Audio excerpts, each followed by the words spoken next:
Hi everyone, welcome to Rolmo Interviews with Positive Energy. I'm Yeshi Wongmo and I'm here today with Professor Holly Gayley, who is currently on the Faculty of Religious Studies at the University of Colorado in Boulder. Holly has a master's in Buddhist Studies from Naropa University and a doctorate from Harvard in Tibetan and Himalayan Studies. Some of the courses that Holly teaches are Women in Buddhism, Tibetan Buddhism, and Sacred Biography. And these are all subjects that I am very passionate about. But today we're meeting with Holly to discuss her research into the life and the writings of Khandro Tare Lhamo, who is a contemporary female master and treasure revealer from the Golok region of eastern Tibet. Holly, welcome to Rolmo, and thank you for coming.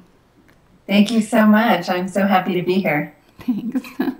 Holly, I'm so excited to have this opportunity to learn about Khandro Tare Lhamo.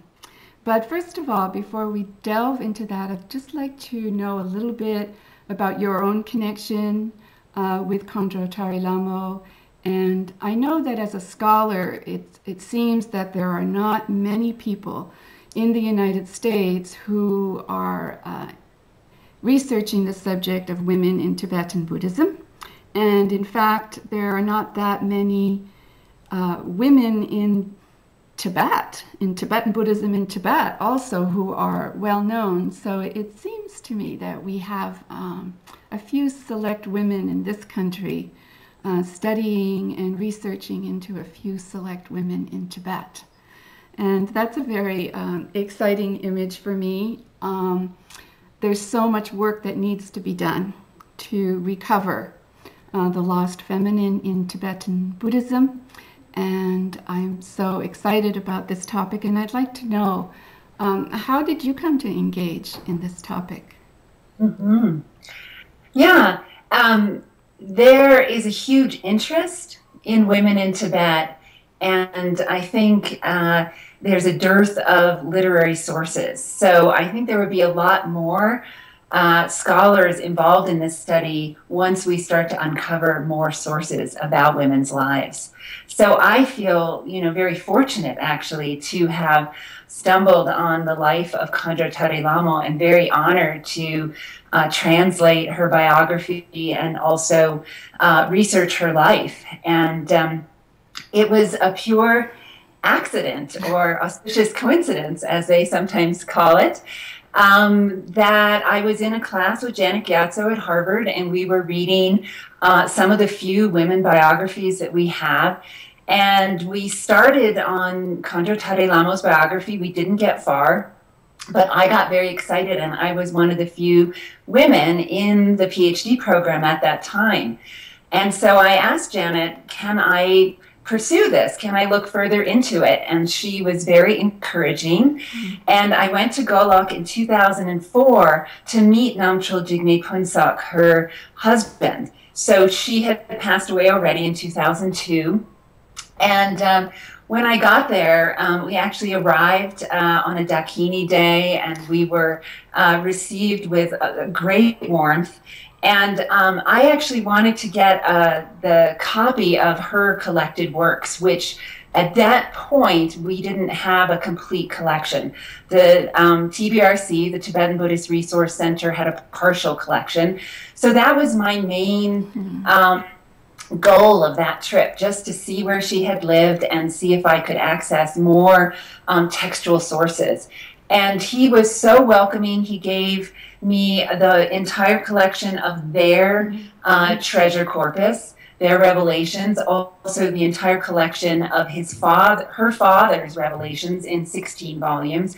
And then he had a special volume that he told me about, which is their letters that they exchanged between 1978 and 1980, which were exchanged secretly across province borders. And once I started hearing about these, I got very excited and realized this could be a whole dissertation, because we don't have love letters in Tibet, not a whole collection, certainly not a collection by Tertons. And so at that point, I was really hooked, and I spent the next I went back on a Fulbright Haze for a year, and I traveled the length and breadth of Golok, actually talking to people, interviewing people who had known her during her childhood, and also who were disciples of hers, and just gathered a kind of rich collection of stories, some that are in her biography and some that are outside of that, and felt like the only way to really know her was to really see where she had taught and traveled. And so that was quite an amazing experience, probably one of the biggest adventures of my life. Golok is very rough and rugged, and it was a great year. I love the intersection that you mentioned between your professional career and also, I think, a little bit of personal karma got in there and created some wonderful situations for you to be able to do this work. I've been interested myself, of course, in the enlightened feminine as a wisdom principle, and also in the life stories of Tibetan female masters. Mostly I've been able to find materials about legendary masters such as, Yeshe Tsogyal or Mandarava, Machig Labdrun. But recently, when I tried to delve into the subject of contemporary female masters, there wasn't much information, and I stumbled into Khandro Tare Lhamo myself through visiting Sogyal Lhotso in Tibet, which is the birthplace of Khandro Yeshe Tsogyal. And Tare Lhamo and her husband were teachers there on occasion at Sogyal Lhotso. So that's how I discovered Tare Lhamo. I didn't discover her through anything that exists in the West. It just totally came through a connection in Tibet. So I was able to find a French translation of her biography, and then I learned about you and your dissertation, and that you're going to publish a book. But that's like 2 years away, Holly. So that seems like a very long time to wait, and I'm so happy today that we can have a sneak preview, if you would, into the life of Tare Lhamo. So I imagine our viewers have perhaps never heard of Khandro Tare Lhamo. I don't know why they should have. So please tell us just in general terms about who Khandro Tare Lhamo was. Okay, sure. So Khandro Tare Lhamo was actually born in Golok in 1938. She's the daughter of a well-known local Terton there, Apong Terchen. And this meant that she was actually born into her vocation in some ways. She received teachings from her father at quite an early age, received his entire treasure corpus. He passed away when she was just 9. So she was receiving teachings when she was quite young. And then during her adolescent years, if you can imagine this, she traveled through Golok with her mother, Damsik Drolma, who was also an emanation of Yeshe Tsogyal, by the way. Yeah. Wonderful. And she was able to visit the encampments of some of the great Nyingma masters of her time, and also stay at some of the monasteries like Dodrukchen and receive teachings. She had access to this esoteric milieu. So she was really part of this Terma nexus in Golok. So the key thing to know is that Golok is primarily Nyingma. And so it's been, since the time of Dujum Lingpa, a real hotbed for treasure revelation. And so she was steeped in this in her childhood, and studied with the great masters of her time. Her 2 teachers were the 4th Dodrupchen, Rigzin Jalu Dorje, or he's called Tulku Riklo locally. They like to abbreviate their names in Golok. And her other root teacher was Kunzang Nyima, who was the grandson and speech emanation of Dujum Lingpa. So right there, you can see how she's connected to Jigme Lingpa's stream through Dodrupchen and the Longchen Yingtik, and then also through Dujum Lingpa. And these are the two main Nyingma forces that sort of activated the Nyingma tradition in Golok, especially the Terma tradition. So she was able to study with them in her youth. And then when she's quite young, actually, she gets married to Kunzang Nyingma's son, so the great-grandson of Dujum Lingpa. Tulku Milo is his name, Mingyur Dorje. And they have a few brief years together. They live at Rizak, or also known as Lunghop, the encampment of Kunzang Nyingma. And they are part of his inner circle, receiving teachings.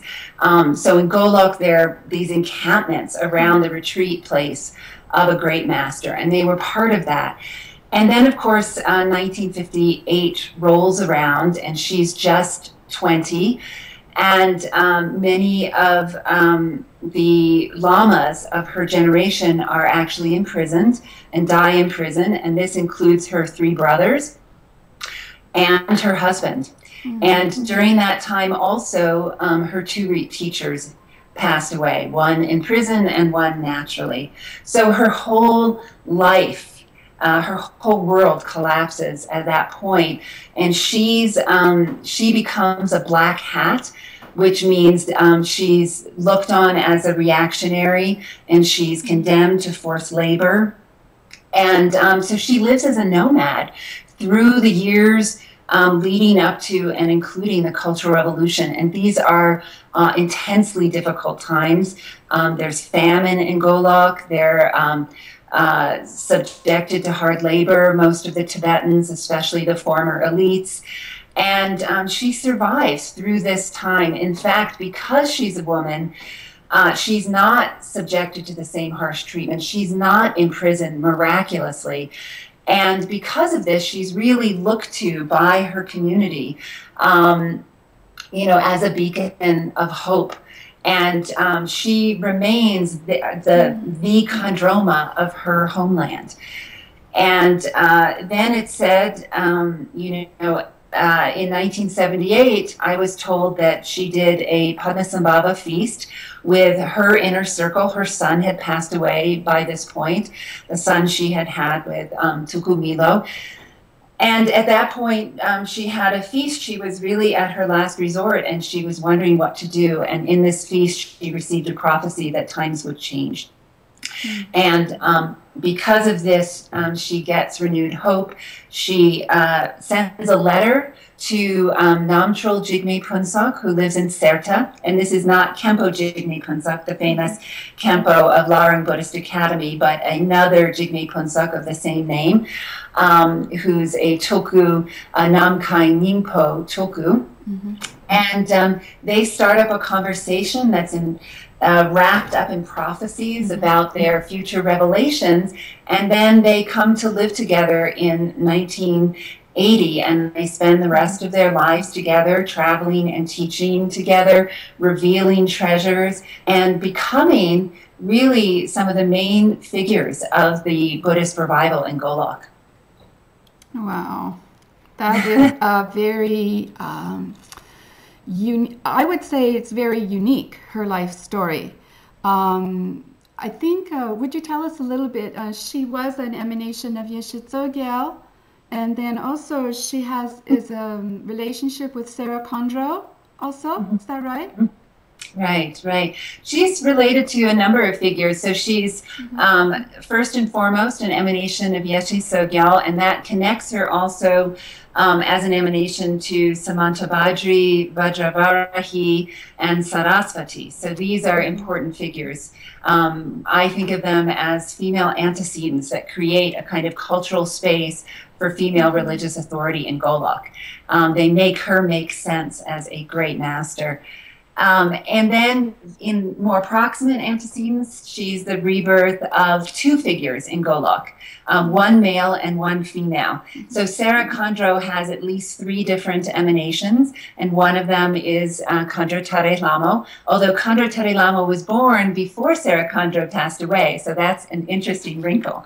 And then Tra Gayley Tsultrim Lodro was a monk, a prominent monk and teacher in the region, and she's also understood to be his emanation, and he also has two other emanations. So you can see how these crisscross in Golok. Yes. You know, there are two elements that strike me most in the account that you just gave us of her life. One is the heroic role that she played during the times of, I believe there was great famine, very serious famine, and then the Cultural Revolution. So one is this aspect of, yeah, as you've mentioned to me previously from your research, a beacon of hope, a heroine, incredible bodhisattva activity, miraculous power. So that whole aspect, that social connection implanted in her community, the mother. Yeah, I like a mother archetype. And then the other thing that strikes me is, of course, as a treasure revealer. So I would like to talk about these two aspects a little bit. Maybe we could talk a little bit about some stories or anything that you have from that difficult time in her life, when she was really the light at the end of the tunnel for her people.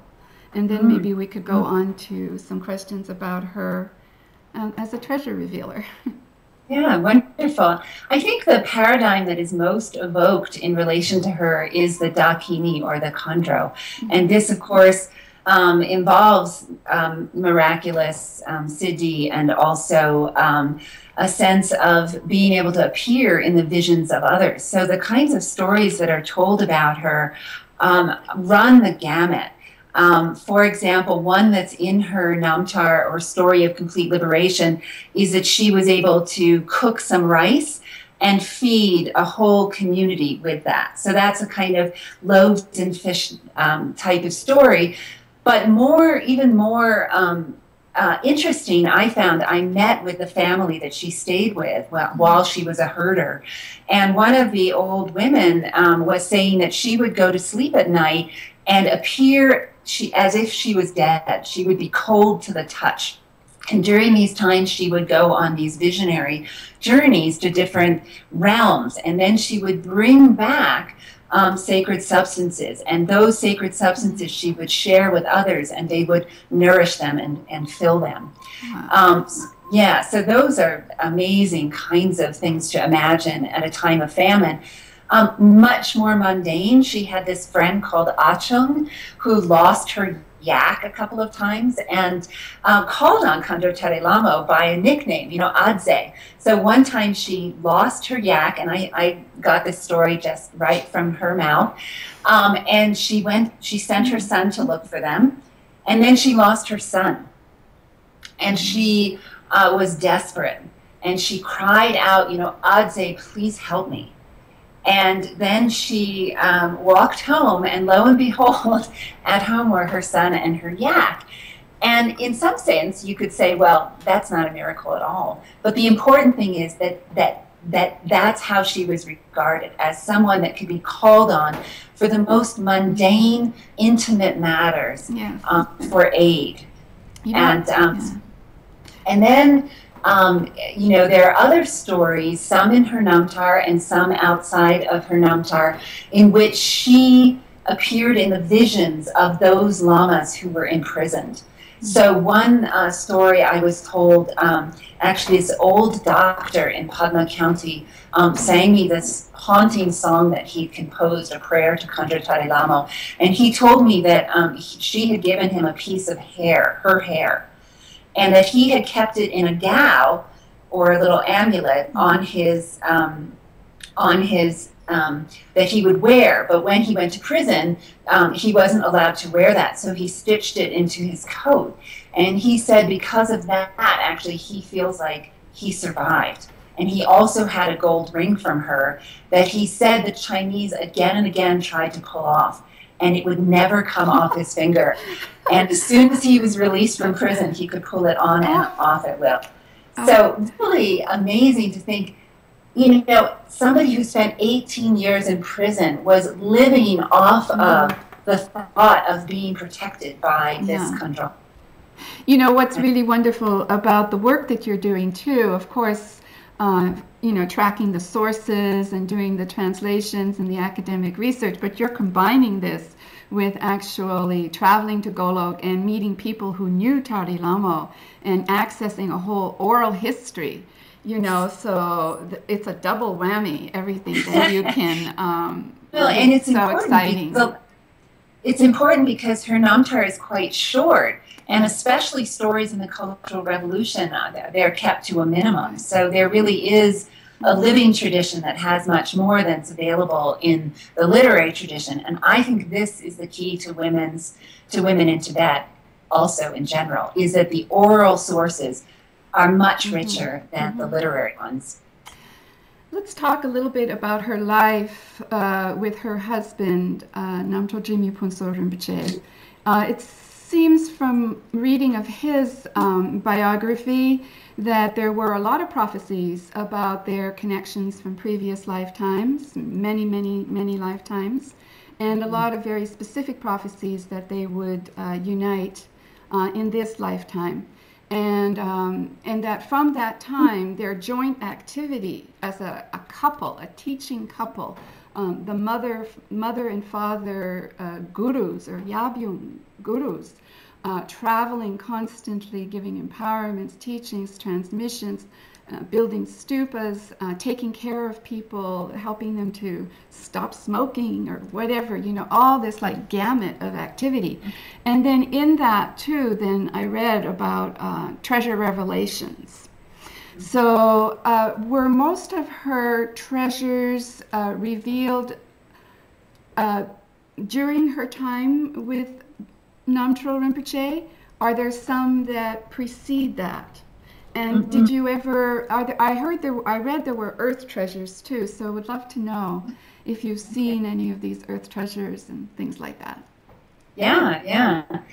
So yes, in that first meeting with Namtrol Rinpoche, he brought out some of their earth treasures and laid them out on display, and surprised, having previously seen Tulku Tundup's images of Terma, where they're really, you know, they're dorjes and they're very elaborate statues, these kutsap. In this case, these were stones, just simple stones that had sacred markings on them. So very kind of a humble presence. And yet, from this came 12 volumes of their collected revelations. Now, she had revelations prior to him. She revealed a Terma with her father, which is quite interesting. She also revealed Terma with Dole Nima, who was the grandson of Sarah Khandro. And then she revealed some on her own. And these were collected into 5 volumes. And those 5 volumes that you read in his Namtar are just a small portion. There are also prophecies in their treasure corpus, and they exchange prophecies actually in their letters. And so what's so exciting about their letters is they trace past life recollections across many different lifetimes together in India and in Tibet. So Yeshe Tsogyal and Namkha Nyingpo, but also Yeshe Tsogyal and Atsare Saleh, and Yeshe and Namkha Nyingpo and Dorje Shelkar. And also at the time of Gesar. So there's a rich kind of incredible history narrative that they construct together about their past lives, which I think would make any sort of New Ager jealous, right? These are the people who really, really remembering the depth of their karmic connection. It's quite special in that way. They construct their identity as a Terchen couple. Yes, I saw this phrase in the Namtrol Rinpoche's biography, where it seemed to say they would sit on the same throne, or they sat on the throne together or next to each other. And so for me, that image of having this enthroned couple that works as a team, this is like so magnetizing for me. I've never heard of or seen of, I've never heard of that before. So tell us, is this unique to them, or do you think there are other examples of these teaching couples, these treasure revealer couples? It's so magnetizing for me, and I think also just generally for the Western psyche, this is going to be an important part that's going to touch their lives, their hearts, and their understanding. Well, yeah, it's so rare to see a woman Vajra master on the throne giving teachings, and even more rare, I think, to see a couple. And they did sit side by side on thrones. They traveled and taught together. In their Namtar, in his biography, they're called the Kyapche Yabyam. So they're the eminent couple, and they speak in one voice and they act as one unit. And that's actually quite an interesting idea of agency, that they're an agent as a couple, and they very much collaborated in the revelation process. Sometimes she would be the one to recognize a seed syllable in the sky or on an object. Once a seed syllable even appeared on her own body. And then he would help in the decoding process, and he told me sometimes it would be the reverse, that he would discover the seed syllable and she would help in the decoding process. Now, I think Terma always works like this, right? With very few exceptions, most Tertans had consorts, and yet usually one of them gets erased and the Terma is attributed to one person, and generally it's the woman who gets lost in the shuffle. And so it's exciting to see here that they're equally, they have this sort of, they're equally part of the process, integral to the process, and credited as such. I think that's hugely exciting, and I've only found one other case, but I suspect there are more, and that has to do with a Bunko Tertan, Dechen Chukki Wangmo, and her consorts, who is Sanlak Lingpa, and they're described as the Terchen Yabyam in her Namtar, or sacred biography. So that's interesting that they're not unique, and we may find that this is less surprising than it first appears. That's wonderful. I think it's so exciting. What do you think about the prospects for bringing their cycle of treasures to the West? I know that you told me the volumes have been digitalized. Any plans for translations, or what's in those 12 volumes? I imagine sadhanas related to Yeshitsogyal or empowerment. What's in those 12 volumes? Do you know of any plans for translations? Any lamas from Golo coming to the West, really to carry and transmit this to us? Do you know of anything? Well, I think probably the Lama that you interviewed previously was that Tulku Zangpo, right? Yes. Tulku Orgyen Zangpo was a personal student of Khandro Tare Lhamo, and of course he studied at Larum. Yes. I mean, we'll see. It's very difficult right now for people to travel outside of Tibetan areas in China right now. So they do have a Dharma heir. Namchol Jigme Phuntsok passed away, as you know, just a year ago. And his son, though, is very much their lineage holder, Laksam, Tuku Laksam. And he mainly has a large Chinese following, so he's fluent in Chinese. And I'm actually thinking that's the direction for the immediate time, that their lineage stream will flow outside of immediate Tibetan areas. And they're starting to have Dharma centers in, mainland China areas. Namchol Jigme Phuntsok did tell me that there was a prophecy that their teachings would come to this country, but who knows when, how, if somebody else gets interested in their treasure collection. I think it would be a terrific project for someone else, probably. to look at. There's 5 volumes filled with female deities. Yeshe Sogyal, also Troma, Mandarava, Tara, Sarasvati, Kurakula, Vajravarahi. I mean, all these female protectors, the Soma. There's a lot to be delved into there. It's so precious. Maybe it occurs to me an intermediate step might be for some Westerners to go to China, maybe to a city like Chengdu in proximity, and have someone like their son, Laksamar Rinpoche, come there and start to make a connection, east-west connection that way. That would Well, be you're the one something to that do I would it. really love to facilitate something like that. It's been so rich, everything that you have shared with us in this interview. And I have a personal question, if I may, before we close out. What moves you most about the life of Khandro Tare Lhamo?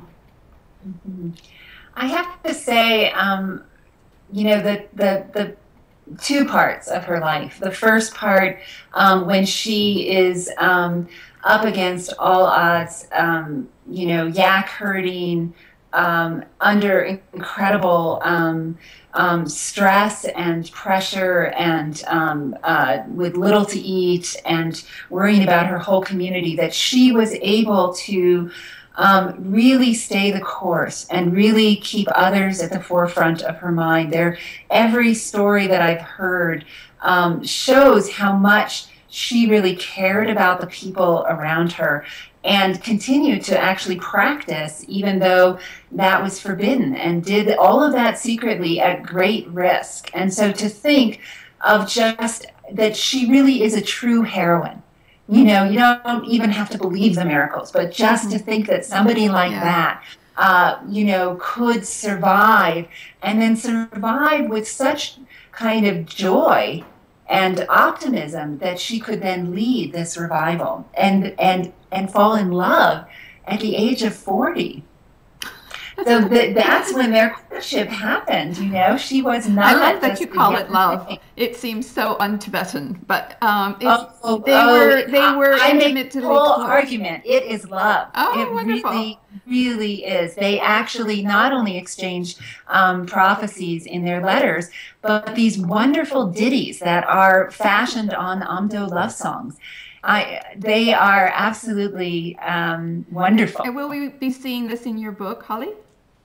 Of course, this is one of the focuses of the book. Is to look at their letters, to look at the role of love, and to say that it's not just, it's known that sexual yoga practices are part of the revelation process, but what about emotions? What about this thing called love?